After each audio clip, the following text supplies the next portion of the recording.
You thought he was done? You thought the takes were too hot to handle? You better think again. He's back with even more scorching opinions, more controversial predictions, and the kind of truth bombs that only Zain Bando can deliver. If you missed the first round, prepare yourself. This is the follow-up you've been waiting for. It's time for Zain Zinger Part 2, another certified hit from the Empty the Bench Network. Here's your host, Zain Bando.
Well, hello everyone, and welcome back to another edition of Zain Zinger Part 2.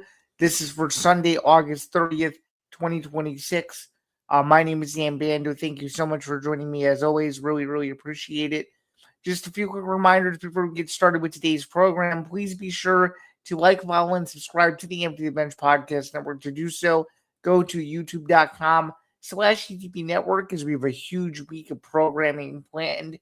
Ahead of the NFL season, it is officially our back to football week starting on Monday. And actually, without further ado, let's take care of this right now as we have a huge week of programming coming up. So without further ado, here we go. Football season isn't just coming, it's officially here. And nobody covers the gridiron quite like the Empty the Bench Podcast Network. So whether you're sweating your season-long fantasy matchups, tracking every roster cut, or looking for the absolute sharpest analysis on the league, we've got your entire week covered from kickoff to the final whistle. Starting on Monday, August 31st at 7:30 p.m. Eastern, 4:30 p.m. Pacific, aka tomorrow, we will be live with our NFC preview show to break down every single contender, sleeper, and question mark across the conference. Then the following day, the AFC preview show will commence to find out who's built to make a run at the Super Bowl. Things get personal on Thursday, September 3rd at 7 Eastern, 4 p.m. Pacific, for the official ETB Fantasy Football Draft, as our crew goes head-to-head live on air for fierce debates, questionable reaches, and plenty of bulletin board material.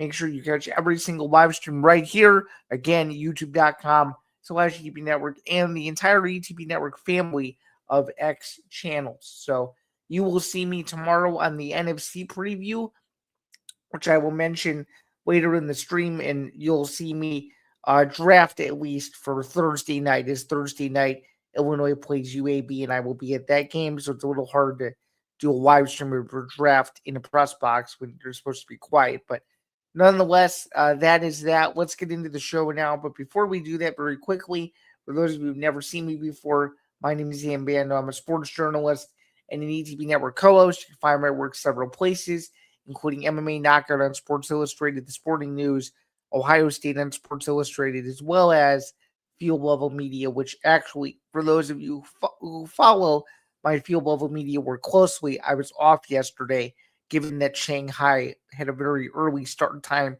in the United States. But we will still go over it. We will still recap that.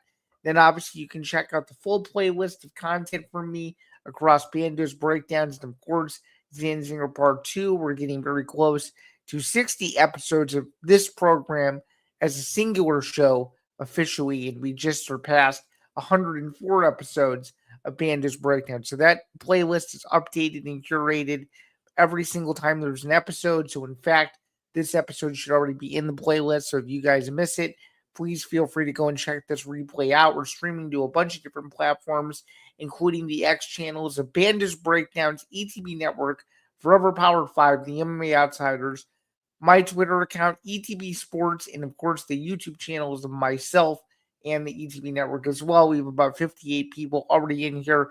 We'll go for about an hour today. There's not going to be any extended programming with Will just yet. That'll probably be next week for week 1 for a clean slate there, which is totally fine with me. That's fine. But I'll keep you guys updated on that. That is going to be a merged show moving forward with the college football season. So it's going to be the last of me as a single host, at least for a while. So there you go. So nonetheless, though, let's get started now. We're officially done with all the housekeeping items. So without further ado, let's begin with the stream. It's not a huge stream this week, but it's something. So here we go. So UFC Shanghai was yesterday. It was a crazy, crazy event. For those of you who don't know, we had Song Yudong take on Umar Nurmagomedov, and I almost said Usman. Thankfully, I don't have to correct myself. Usman is his brother. We will get to Usman in a minute. But Umar Nurmagomedov took on Song Yudong in Shanghai, Song Yudong's home country, if you will, and it was a dominant win for Song Yudong, getting the TKO win in the second round, a huge upset, a pretty sizable underdog on most sports books there. Huge upset for Yudong. It's the first time Umar has ever been knocked out. He had only lost one other fight to this point, and that was to Merab Dvalishvili, so that was his first loss in over a year. As for Song Yudong, he was hit or miss, but without a doubt, this is his biggest win to date, and there's no question about it. He looked phenomenal in this fight. Just Chris, he caught Umar coming in with a right hand, and he was done. We were wrong on this pick. We had Umar winning this fight. We actually went 5-8 on the card. We did really bad on this card, but the card was really exciting in itself. But yeah, so that was, I'm pretty sure, the 29th UFC main event. So we're one fight below 500 for main events, I think now. So we're 14-15. We'll try to get to 15-15 next week, I guess. But a tough day at the office. It's been, we flipped a week ago for Sacramento. We were 8-5, and we only lost the main event as our biggest loss of the night. But on this card, we were just burned. I think we started 0-4. In fact, let me go and check my results, because my results were staggering. It was a wild card. It looked like we were back in the groove. It looked like we were back in the groove for part of it. Hang on here. There we go. So yeah, it looked like we were back in the groove midway through, and I'm going to explain why here. So as the results populate for me here. Here we go. All right, so as I alluded to, an early start yesterday, 3 a.m. Eastern. Yeah, we had a horrible start to this card. We were 0-4, and we rallied to get to 500 somehow midway through the card, and then we just stumbled. Asakura was the only other fight we won for the remainder of the event. So we were 5-8 on the card, 13 fights in total, 10 finishes. So another exciting card to watch, even if you're a casual UFC fan. If you like a lot of finishes, the last couple cards have done wonders in that category. So congrats to those. If you bet a lot of knockout parlays yesterday or the last couple weeks, you probably won a couple of them. We used to do UFC locks on Bando's Blitz. We might bring those back. If I did have a lock yesterday, I think my lock would have won, because I would have been Asakura winning, and obviously he did. And in fact, I got that exactly right. I said he'd win in the second round, and he did. So congrats to him on that. But yeah, overall, wild card. Oriental Sports Center was the host site of this. Joe Martinez was on the call. Brendan Fitzgerald, Cruz and Chiesa, my bad, were the announcers for this, and it was 16,188, highest grossing event in all of the years that the UFC is going to China. So congrats on another successful event for TKO. And some solid fights. Obviously, as I just said, Song Yudong putting himself in great position to potentially get a title shot in the near future against the winner of, Merab and Peter Yan, number 3. But obviously, that remains to be seen whether that even happens or not. just because of the parity in the bantamweight division. And if the UFC is really interested in giving Merab Dvalishvili, should he win, a guy in O'Malley who he's already beat twice, I'm not so sure about that. So the UFC is going to have a lot of questions to answer. Speaking of questions to answer, that is a great segue into this.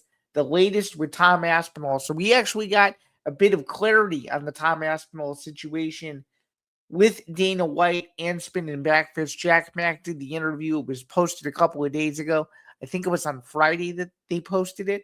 Anyway, the purpose of the interview was to promote the Lubbock, Texas Power Slap event, but also Jack Mack was able to get in some critical UFC topics, including what is the latest with Tom Aspinall, and Dana White did clarify some interesting nuggets about Tom Aspinall and his immediate future in the UFC. In fact, I'll even pull up the video because the video is interesting to watch. So you guys will be able to see it too. This is courtesy of Spinning Back Fist. And yeah, and shout out to everybody who's interacted with this stream so far. You guys are awesome. We're live on obviously a bunch of different places. We're up to 90 people already in here. We had about 250 people in here a week ago. So keep coming in. And if you want, you can ask me questions and all that good stuff. So keep streaming. As I always say, keep watching this. It'll certainly help the numbers and all that stuff. It'll be critical in that regard as well. So yeah. So with Tom Aspinall, though, as I pull this clip up, basically the clip notes of this is that the UFC is good with him at the moment. As I tweet this out here. Anyway, it seems that they're good with him, but I'm not sure if I fully believe it. I will show you what Dana White said in under 30 seconds. Okay, here we go with this Dana White clip here. By the way, Dana White was not in attendance for the Shanghai card, which is typical. He usually doesn't make it out. Okay, here we go. All right. Let's get rid of it. Okay. And this is courtesy again of Spinning Back Fist with Jack Mack and Barstool here. So popping this up right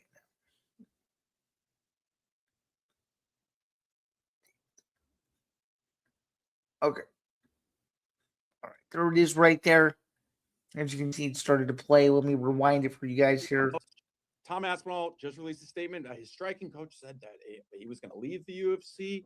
And then Tom Aspinall's like, no, I'm not leaving the UFC. Is there any update on when we're going to see him back in the octagon? Obviously, everybody wants to see a potential Cyril Gane against Tom Aspinall. I guess it's 2. We only saw 5 minutes of the first round. Yeah, whenever he's healthy. Yep. He's not going anywhere. He's with us. And, we're good with Tom Aspinall. And I didn't know that. I didn't know his striking coach had said that. But obviously. Just as a heads up here before I go back to what is it, full screen or whatever going back to, the reason why he doesn't know is because based on public documents, he's not as involved in the company as some may think in regards to all the inside info. He doesn't really deal with contracts anymore based on what's publicly out there. So obviously he wouldn't know that. By the way, this striking coach story, and I don't want to butcher the guy's name, so I won't say it. Drewis or something. I don't want to butcher it. Anyway, his nugget about Aspinall no longer fighting in the UFC was so quick that one of the only sources that caught that was Reddit, which is crazy to think about. This guy was on an Instagram live claiming that Aspinall would no longer fight for the UFC. Then Aspinall had to come out and put on his own social medias that what his striking coach said was false. So it's extremely, extremely confusing. Let me continue. That's not true. And sounds like Tom clarified that. But yeah, we're good. When he's healthy and ready to fight, he'll fight. So there you go. So it looks like if what Dana White is saying is true, Aspinall was not stripped of the title. There's no stipulation to where he has to fight by a certain date. It seems like they're very open to seeing how this recovery process plays out as the waiting game continues. At the time that we are streaming, at this very moment, and if anybody wants to break any news to me right now, they can, but I don't think there's any news to break because at the time that we're streaming at the moment, UFC 332 still without a main event. UFC 334 November 14th at Madison Square Garden still without a main event. November 14th still without a main event.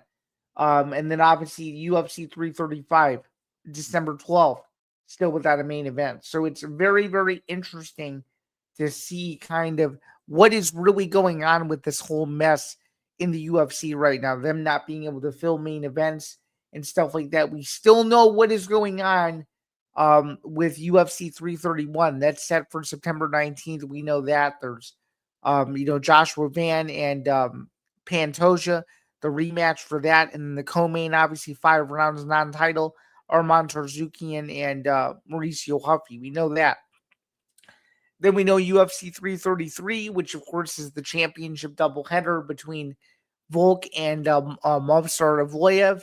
And then, obviously, the co-main event, of course, is the Merab and Peter Yan fight. But, again, we still don't know UFC 332, UFC 334, or UFC 335. Maybe Aspinall pops up on one of those cards. We have no idea. Who knows? I don't know. If I knew, I would tell you more info. But right now, there's no public discourse as to what event he may compete at. We have no idea. But it seems to me that if he's healthy, I think Madison Square Garden makes a whole lot of sense. You have to go back only a couple fights to the last time he fought at Madison Square Garden. So I think it would make a lot of sense there as well. But that is the latest with Tom Aspinall regarding his UFC future, his immediate UFC future. All right, we're going to move away from combat sports for the rest of the show. In fact, we will move on to college football week 0. We had a wild week in week 0 yesterday and the last couple days. Let's go over some of the scores if we can. I tweeted it the other day. We'll get into it later, but I tweeted some news regarding my Bando's Blitz record, which we'll get to at the end of the show here. Again, we'll go about an hour, so we're going to spend an extended amount of time talking about some of these games and the outcomes and what I thought of them. So strap in for the next, half hour. We'll get into a lot as we go into this. We've got some news on week 0 yesterday. We'll get into week 0 no longer being a thing beginning next year. We'll also get into a way too early week 1 preview. What are some of the games I like? What are the ones I don't like?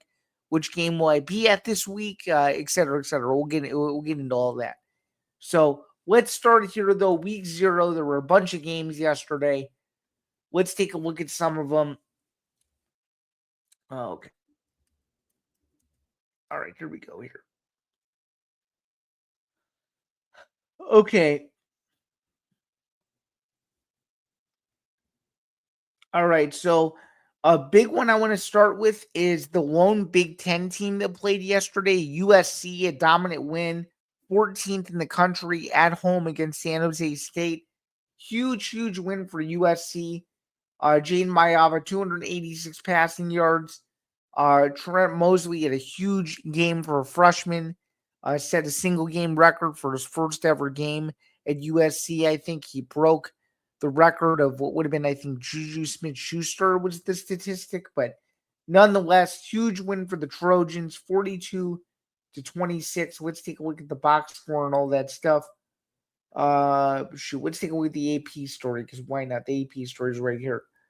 So it says, Jaden Mayava passed for 286 yards and 2 touchdowns and ran for another score as number 14 Southern California opened the season of high expectations with a 42-26 victory over San Jose State. You may be wondering, Zain, why was the game so close? It's because they put in their reserves for much of the second half, which is why you saw a kind of a shift in momentum there. So USC was a big favorite, and I don't think based on the final score they were able to cover. So safe pick if you took USC money line. Nonetheless, though, Trent Mosley caught 7 passes for 118 yards and touchdown as the Orange County Impressive debut for the Trojans, who showcased several promising newcomers in Coach Lincoln Riley's offense. Caden Dixon-White also caught a touchdown in his debut, while Riley Wormley and Sean Alston rushed for their first touchdowns of their careers. USC has college football playoff aspirations with a reset roster around Mayava, who went 25 for 29 as the Trojans built a 35-3 lead heading into the fourth quarter at the Coliseum. 6 of the 10 Trojans who caught a pass for making their USC debut. This is what Riley had to say after the game. He says, really dominated the game there through 3 quarters. A lot of exciting ball. Had a lot of guys in their first games as the Trojans made a lot of big plays out there. And looking down the story a little bit more, Riley said, fourth quarter, not up to our standards. A bunch of guys got opportunities, and we had several that did not play the way we anticipated. There will be a lot to learn and grow from the way our starters played. That deserved to be a single-digit score game. And then, let's see here. The big takeaway from this story, it says the Trojans lost All-American receiver Mekhi Lemon and counterpart Jacoby Wayne to the NFL, but Mosley and their possible replacements looked awfully promising. A few defensive players also popped, particularly defensive end Luke Wafe, the top overall recruit in last year's class by some evaluators, and then home state guy Jonas Williams got in the game. Mayava's possible successor last season. Played the fourth quarter and passed for 55 yards with an interception. Honestly, he could have scored a touchdown in this game, but it is what it is. For USC next week, they will play Fresno State, continuing non-conference play. Obviously, USC is 1-0. San Jose State is 0-1. All right, let's take a look at some other games as well. That was a little bit of a recap of the USC game. Let's take a look at the game that everybody's talking about. Bill Belichick gets a signature neutral site win on ESPN. Let's take a look at this game here. UNC pulls the upset. They were a 9.5-point underdog. They win. Billy Edwards Jr., transfer quarterback, as we all know, threw for 232 yards. Aaron Burrell kicked 2 field goals, and the Tar Heels opened Coach Bill Belichick's second season with a 15-10 win over TCU on a rainy Saturday in Ireland for the Aer Lingus Classic. TCU didn't score again after going up 10-3 on its first 2 drives. That is true. It is true. The Horned Frogs got the ball 8 more times and were stopped on 4th and short deep in Tar Heels territory on their last 2 drives. That is correct. The 74-year-old Belichick, who won 6 Super Bowls coaching the Patriots, was 4-8 in his college debut. This was this past season. That season began with a 48-14 home loss to TCU. So the Tar Heels flipped the script on the Horned Frogs. And this is what Belichick had to say after the game. I'm just happy for the players. They worked really hard to have positive results back of that kind. That hard work reinforces it. I think they've been believing in what they're doing, but I think this just gives everybody a little bit more belief, and we've got to just keep building. Yeah, that's true. The Tar Heels ran out the final 4:05 after new quarterback for TCU, Jaden Craig, threw an incompletion while rolling left on 4th and 2 from the 10. While the Harvard transfer may have been able to run for a first down, Craig finished 20 of 32 passing for 175 yards. My editor brain in me says you don't need passing. We know if it's 20 for 32, we know he's passing. Jeremy Payne, who ran for 142 yards, was stuffed on 4th and 1 from the 5 on TCU's previous drive. Looking back, now obviously I wish we had kicked the 2 field goals, but at that time it makes sense to try. Sonny Dyke said, when you're not moving the football, you've got to try to get the ball in the end zone, which is valid. More. All right, this is what Belichick had to say even further. Once we kind of got settled down a little bit on the outside runs, we kind of forced him, referencing Payne, to cut back, and those guys did a good job inside. They hit the quarterback. They didn't really let him slip up in the pocket and throw much, which is a good thing. So let's keep it moving down here. Both teams are on a bye next week, so that's good for Carolina. North Carolina could get to 2-0 with a win over East Tennessee State, while TCU plays Grambling State. All right, so that was some nuggets from the North Carolina TCU game, running over some other final scores from yesterday's action, if we can. Virginia blows out, well, essentially blows out, not quite. It wasn't quite a shutout. 34-8 over NC State. North Dakota State in its in its FBS debut dominates Jacksonville State 33-7. Eastern Michigan beat Sacramento State 28-17. Hawaii blows the cover of the year potentially, loses to Stanford 37-27 thanks to a fumble in the final minutes. Florida State beats New Mexico State, but it wasn't without the game being too close for comfort. And Memphis stuns UNLV despite Jackson Arnold throwing for 291 yards in his UNLV debut. So a wild week 0 recap as we saw there. Now we have almost 200 people in here and we're hitting the halfway point of the show. Let's get into the other big story of the week. College football week 0 won't happen in 2027. We'll explain why.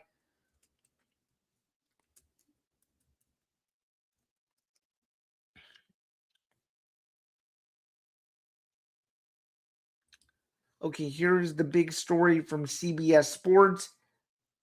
The NCAA's FBS Oversight Committee has approved changes to the college football calendar, which could go into effect for the 2027 season. Most notably, the transfer portal window has been shortened and the start of the season has been moved up by a week. Under the new calendar, the FBS season would begin 1 week earlier and what is now known as week 0 with another week added to the schedule. Each team would get a second bye week. The newly approved calendar also includes a shortened transfer portal window and a significant shift in the rules about off-season activities. Then there's this boring quote from this guy, Josh Brooks, the vice chair of the Oversight Committee, which I won't read. But I will read parts of this, though, as well. Another feature of the new off-season activities calendar is a mandate for schools to designate a minimum of 9 discretionary or voluntary weeks for athletes when athletic activities are not permitted.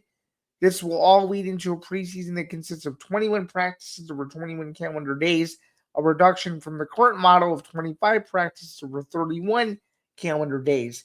If the new calendar is approved, the college football season would arrive even sooner. Week 1 would be moved up to what is now week 0. Very interesting. So you could see a scenario where week 1, I could have already gone to a week 1 game if that schedule was in place this year.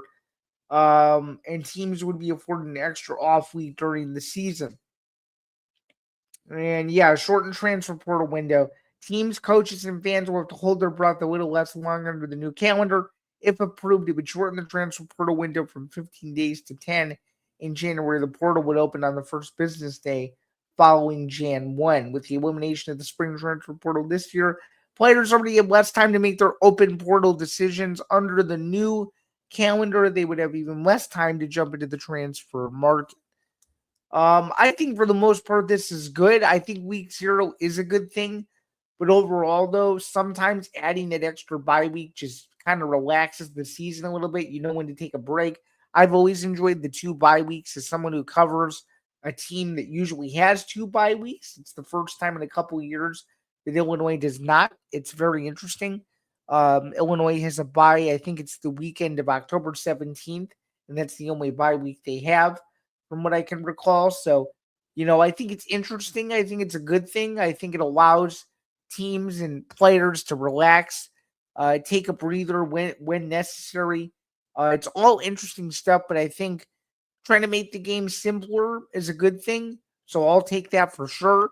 And I don't know. I think once it gets into effect even more, I think you'll see a lot more reaction, either positive or negative, just overall from a holistic standpoint regarding this. I actually think it's better than people think because I think rest is important, especially if you have a team that is a college football playoff contender every season. That certainly does help as well. So I would, if I was a player or a coach, I think I'd be happy about this. Even though the season starts earlier, you still get those 2 extra weeks of rest. And I think that's the biggest takeaway there as well. All right, let's move over into a way too early preview of week 1 if we can.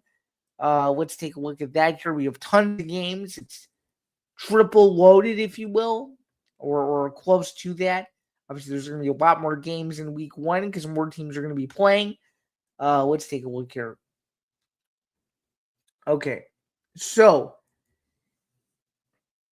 in week 1, the matchups begin on Thursday night. A few notables, particularly in the Big Ten. We have a Big Ten doubleheader on Big Ten Network, as well as a game on Peacock. We've got UMass traveling to Rutgers to open the season. That's at 5 p.m. Central, 6 Eastern. Then you move down the list and you get the likes of Eastern Illinois and Minnesota. That's on Peacock at 7. And then the game I will be at is UAB versus Illinois. A few notes on this game that I can share. Daniel Brown defensively and Jay Sean Platt offensively for the Illini, one of their new receivers that they're really excited about, are both going to be out week 1. We don't know when they're going to be back, according to Coach B, but those are the only guys that are guaranteed to miss the first game of the season. The backup quarterback situation is still in flux, but he did mention, though, that he has, I'm pretty sure, a solid plan for what his backup situation is going to look like in regards to live game situations. So we'll hear more about that later on in the week. I'm sure he did have what would be his pregame presser on Friday because it is a Thursday kick. So he did mention some nuggets there as well, which was interesting. What else is there to know about this game? You can still get tickets to this game. They start at $207. For those who don't know, every Illinois home game is sold out this year. That's a new change now under Bielema. Now that Illinois has gotten better, people are starting to believe in them a little bit more, so every game is sold out, regardless of what week it is. Yeah, these are tough tickets to get. So if you have a ticket and you're an alum or you're a fan of Illinois, congratulations, because they're a tough ticket to get. Illinois is favored by 4 touchdowns in the hook, minus 28.5, over under 55.5. And I will be in attendance for it. Looking forward to it. It's another opener. This will now be my 3rd opener in a row. And then before that, the last opener I went to would have been my senior year. So out of the last 5 openers I've been to, let's see if you include this one, 4 out of the last 5 openers, I'm pretty sure. The only one I missed was the Wyoming game in 22. So looking forward to this one. Illinois should win. It's the first of 3 Illinois home games. They get UAB this week, and then the game I won't be at the following week is Duke. That's the week I get my wisdom teeth out. Then they remain at home against Southern Illinois before Big Ten play begins at the end of September against Ohio State. And then moving over into Friday's slate, we have a bunch more Big Ten teams in action. We've got Purdue hosting Indiana State. This was one of Purdue's few wins a year ago under Barry Odom, so hopefully they can get another one of these in. Purdue is favored by 35.5. Over-under is 56.5, according to DraftKings. Michigan State under Pat Fitzgerald, only favored by 10 against a very, very solid Toledo team. A lot of people think it's a trap game for Michigan State in Fitz's first game. We'll see how that goes. Miami goes to Stanford. Miami favored by 24.5, and obviously to close the night out on Friday, USC at home against Fresno State. USC favored by 23.5 in that game. Looking over to the Saturday slate now, Indiana is on Fox against North Texas. Indiana is favored by 40.5. You could still buy tickets to this game for $74 or a little bit cheaper than that. But every Indiana game is sold out of their public tickets as well. So something to bear in mind as well. Alabama hosts East Carolina. Alabama favored by 4 touchdowns in the hook. Houston plays Oregon State. West Virginia hosts Coastal Carolina. Nebraska plays Ohio. Nebraska favored by 23.5. Ohio State, this is the big one for me that I'm interested in. Ohio State favored by 50.5 points on Big Ten Network against Ball State. And if you do some research on who Ball State's quarterback is, I did a full piece on this guy. There's no way Ohio State wins by at least 50 points. I mean, this Ball State quarterback that they have is not good.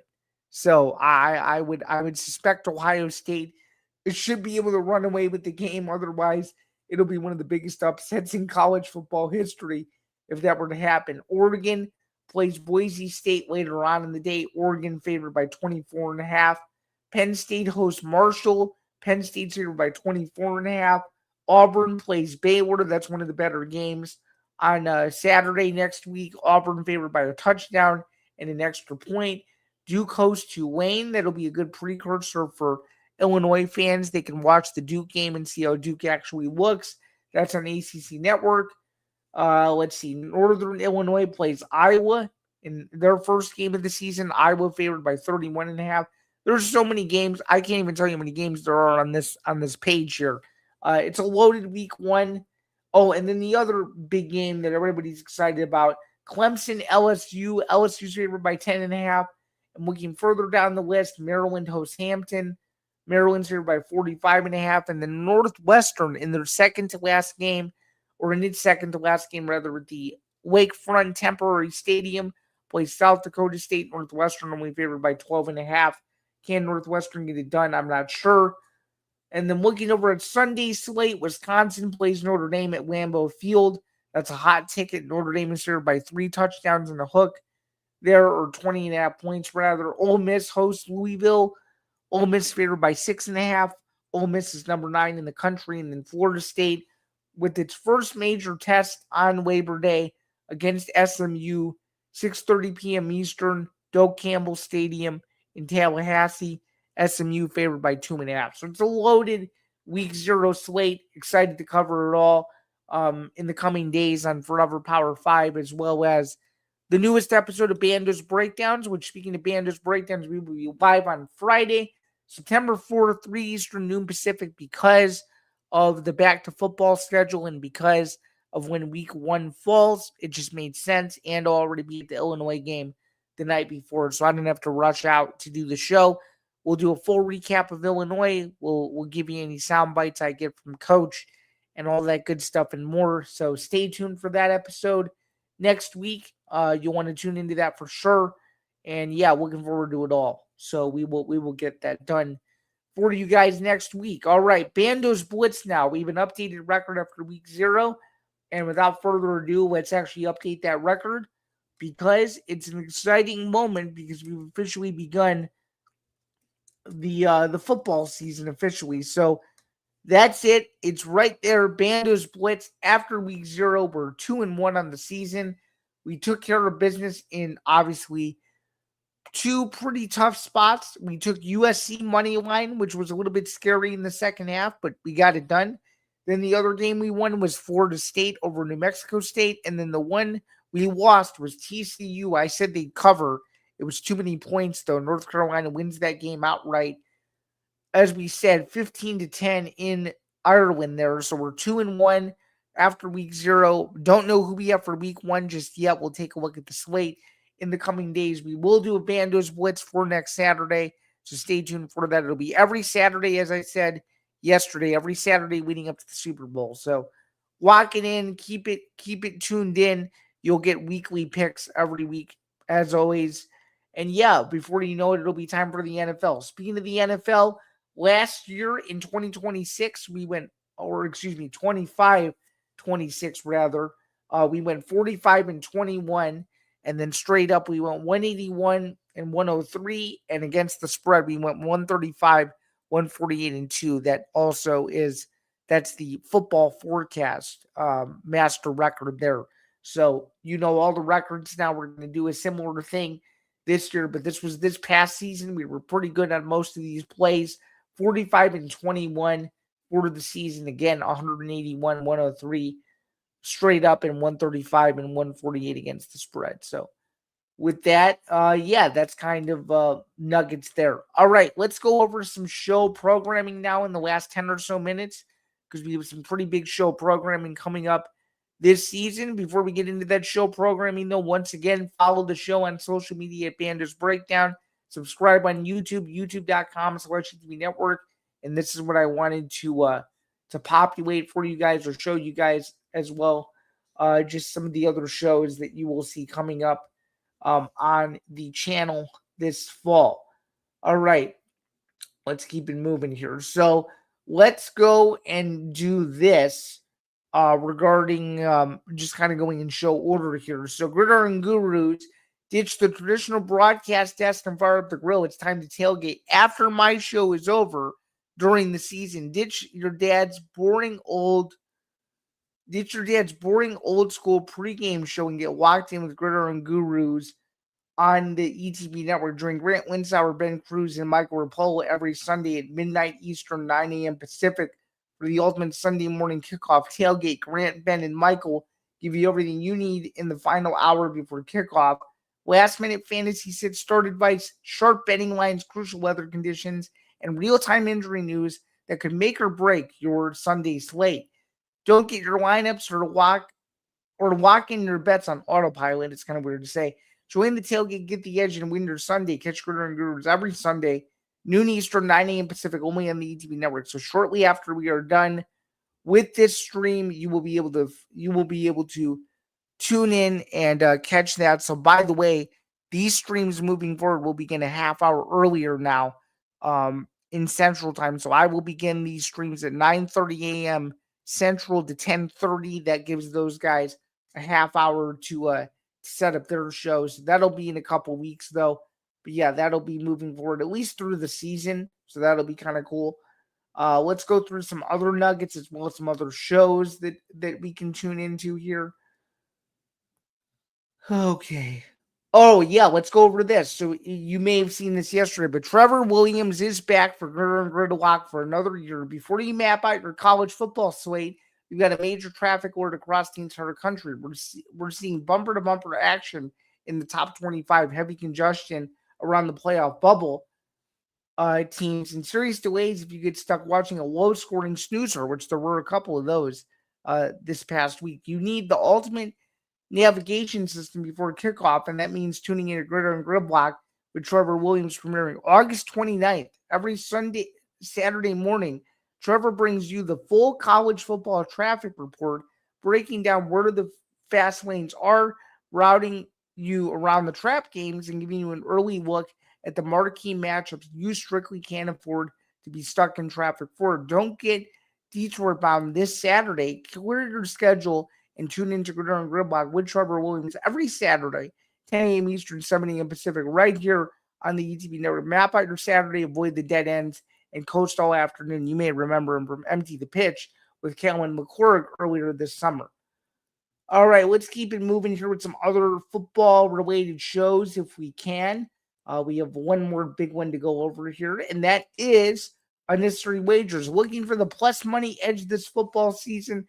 Connor Rowland and Nate Miller have you covered for Unnecessary Wagers. Every Friday at 5 Eastern, 2 p.m. Pacific, they break down the tactical ripple effects of the week's biggest matchups across college football and the NFL. Right now, it's been a mix of baseball, but they will obviously transition to football now that it's here. From Saturday's live underdog upsets to Sunday's primetime line movements, we look way past the box scores to find hidden value on the gridiron. Whether it's the sharp math behind a 4-leg stabilizer or the pure chaos of a 6-leg Saturday lottery ticket, we track the betting trends you need to know before locking in your slate. Gamble informed with Unnecessary Wagers only on the ETB network. Make sure to subscribe to our YouTube channel at youtube.com/ETB network. All right. How many more do we have left that we could possibly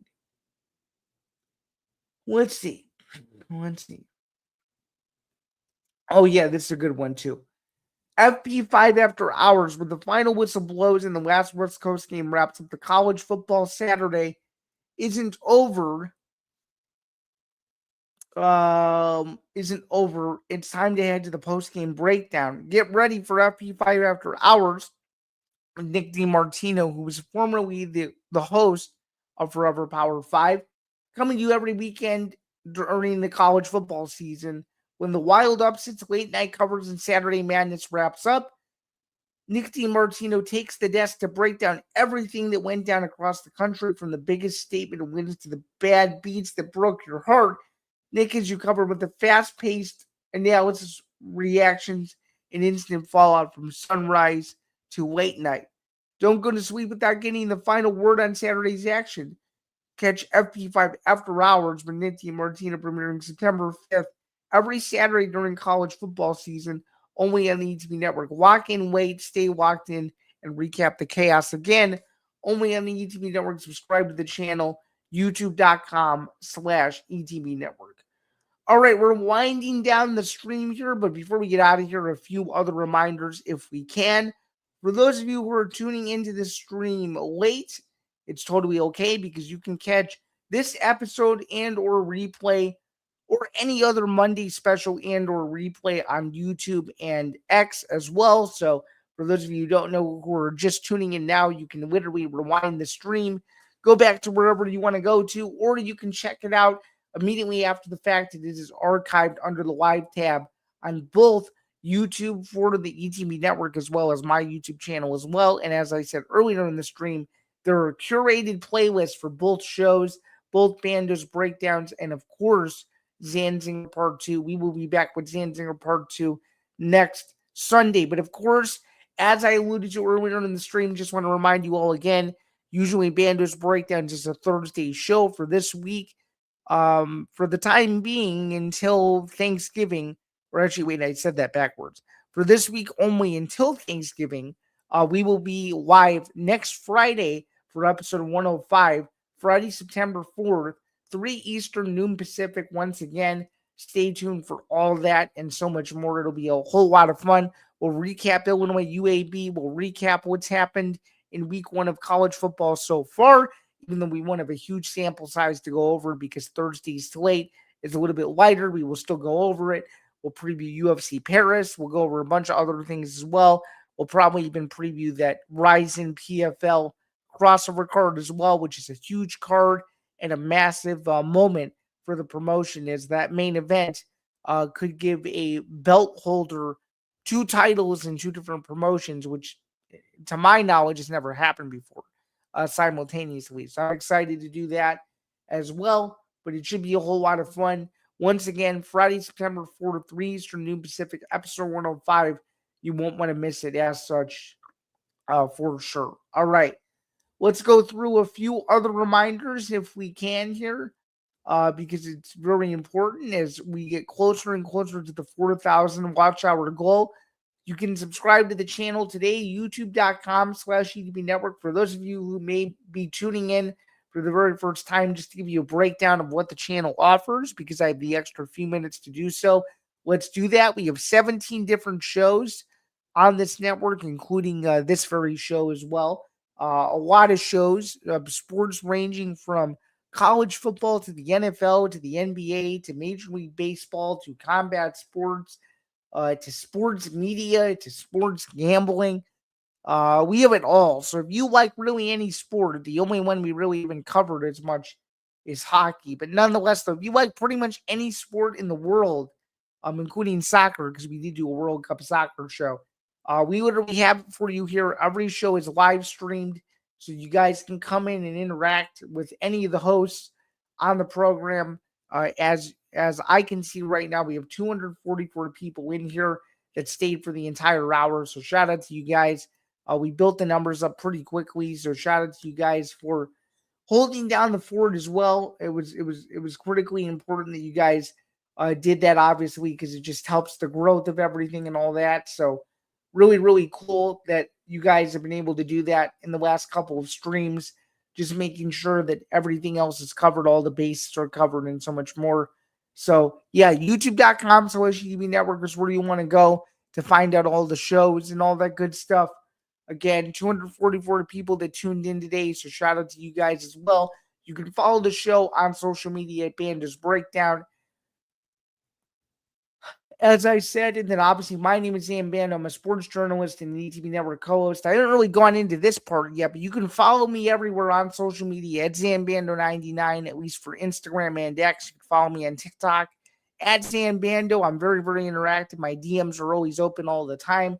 If you guys have any questions really about anything regarding this show, Bando's breakdowns, my sports media, what's going on with me, on the writing front, if you just want to be my friend, my DMs are always open. I try my best to respond to everyone. I really do. That's something that I care a whole lot about, and just making sure that it's as interactive as a social media community as possible. So shout out to you guys who follow me, whether it's from this Bando's breakdowns or my written work. It's greatly appreciated. Keep following me. There's a good chance that if I think you are relevant enough in my circle, there's a good chance you will get a follow back. I don't follow back really any bots or anything like that. I try to keep that clean or a little bit cleaner, if you will. But nonetheless, though, I appreciate all of you that do follow me, regardless of whether it's this or my written work. It's greatly appreciated as well. I have a bunch of news stories up on MMA Knockout on Sports Illustrated around at the month of August. I have a bunch of new stuff coming out on the Sporting News later today and tomorrow as well. We'll get Ohio State back at it here probably early next month. Maybe it'll be the end of this weekend, but I'm not sure. I kind of wound it down over there for the month, but it'll certainly pick back up. And then obviously Field Level Media, we continue with all that stuff with UFC Paris as well, which should be a pretty good card. That's the Parnas versus Hooker card next Saturday, so I will be recapping that for them as well. And yeah, it should be a whole lot of fun as we get into September. We get closer to my birthday as well, which is in the next several weeks. So a lot of exciting stuff coming up as well also. So that's kind of a bit of a background on me as to what I'm up to at the moment. And then, of course, if you have not done so already, as I keep alluding to this and it will always be updated, check out the full playlist of content for Bando's breakdowns and, of course, Zain Zinger Part 2 as well. It's literally super simple. You go to my YouTube channel. That's where I've curated the playlist. And in fact, the Bando's breakdowns one is collaborated with ETB, so you'll be able to find it either way, regardless. But you can literally subscribe to that playlist, and you will get notified when I upload a new video to that playlist as well, which obviously these streams are all archived. So as soon as this stream is over, it'll go right into that playlist. So keep subscribing to that playlist. Subscribe to the channel too, of course, but subscribe to the playlist, especially if you just want a curated feed of just my content. You'll be able to get that as well. And yeah, I just thought it would be easier. One day I went in, I set it all up, and it's all running very smoothly. So we've done about close to 60 of these streams, and we've done obviously 100 plus of the main live show. But nonetheless, though, subscribe to those playlists. It'll really help out. That way you guys always know when I stream and when I don't. So keep streaming and all that stuff. It'll really help me, and it'll help the numbers of not just me, but everybody else that's a part of the network as well. Because the more you stream, the more you watch, the more people subscribe, the more that things could potentially happen for everybody involved here at the network. So again, very much appreciate if you guys did that as well. All right. I've kind of rambled on a lot. So in the last few minutes, just wanted to say, I'm Zain Bando. Thank you so much for tuning in once again. This has been Zain Zinger Part 2, a production of not just myself, but the ETV network as well, an extension of Bando's Breakdowns, which airs every Thursday, besides this week, of course, at 3 p.m. Eastern, noon Pacific. This is the show where I break down everything that happened in the world in sports that occurred on Saturday. It's been a new thing I've done over the last couple of years now. I think we're in season 2-ish. Some may argue season 3, but I think it's more season 2. If you don't include the playback era, this is definitely season 2. So hope you guys like these kinds of streams where I instantly react to everything that goes on in the sports world instead of waiting for a week. And if you guys like more of these, just let me know, and maybe I'll think of some other segments to put together. I do a Bando's bonus, which sometimes comes out on Mondays. I've sort of paused that series to really focus on this and the whole live aspect of it. But if you like those, I could do more of those as well. Bando's Blitz will be a consistent thing on Saturdays. But if you like Bando's bonus, let me see what I can do about that. And maybe we can do some more bonuses. I'm not so sure, but maybe, just maybe, we will figure it out. But in the final 40 to 50 seconds of the stream, just want to say thank you all for coming in. We had 252 people in the stream here this morning or afternoon or evening, wherever you may be in the world right now. It is Sunday, August 30th, 2026. My name is Zain Bando, your host. I just took you around the sporting landscape over the last hour. We covered college football, we covered UFC, and we covered what's ahead on Bando's Blitz and Bando's Breakdowns and so much more. This has been a new edition of Zain Zinger Part 2, We're just about to sign off. My name is Zain Bando. Have a great rest of your day. Enjoy the warm weather, or what is left of the warm weather in the coming days and weeks, and stay tuned for another edition of the ETP Lounge tonight. We will see you guys back here for NFL previews this week. And until next time, I'm Zain Bando. Thanks so much. Have a good one, and cheers, everyone. Thanks.